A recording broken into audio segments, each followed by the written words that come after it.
almost all areas of the business, except in the franchise business, where they see a lot of value in us in terms of being in the retail space.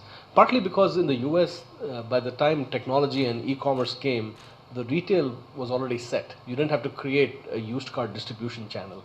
Whereas in India, we are trying to create the used car distribution channel, like I said, trying to create the industry while also leveraging technology and e-commerce. And they are they're the strongest player in technology and e-commerce anywhere in the world.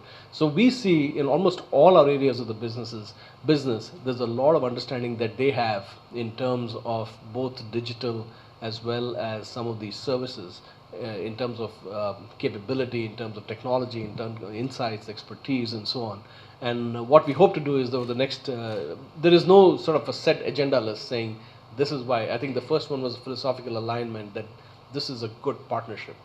Unclear, in fact, they may want to use us to go into these neighboring countries because they are very developed market centric, although they have a large presence in China.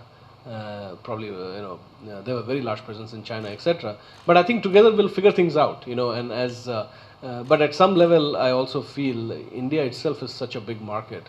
We are not done here, and I'm always about sort of doing what we are good at first, from a focus standpoint. But having said that, a lot of what we do are leverageable anywhere else in the world, especially on the technology side.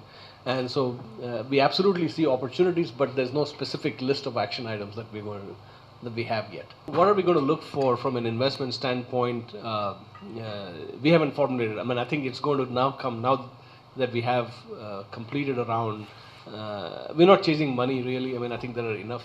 Hi Vidya, come. No problem.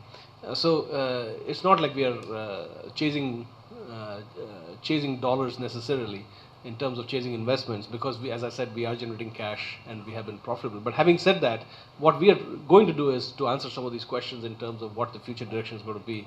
We just see enormous upside in terms of all these areas that we are working in, and we are taking a hard look in terms of where we are, where we are going to go based on the current capital structure, where could we go if we had more access to capital, and what could that lead to in the next 3 to 5 years. We are going through that planning process, and once we have that, I think then we'll decide whether we go raise more money or not. I don't see raising money as a big issue, given that we are a leader in the space and we have had a good track record. But it's more, the onus is on us to make sure that we have the right plan in terms of the next few years and the capital needs around it. The gross merchandise value last year, I would just say it's about 30% growth. So it would be, I'm talking financial year. So if it is 4,500 crores this year, it would be 4,500 times 0.7, I would say. Rather, it was 30% growth. So it's about a little bit ahead of 1:1. I think it's more like 1.1:1, 1.2:1, depending on who you talk. I mean, in the new vehicle side, I think the market will be end up around 2.5, 2.8 million units, somewhere around that. So just about, I would say 1.1 to 1.2 to 1. That's the ratio.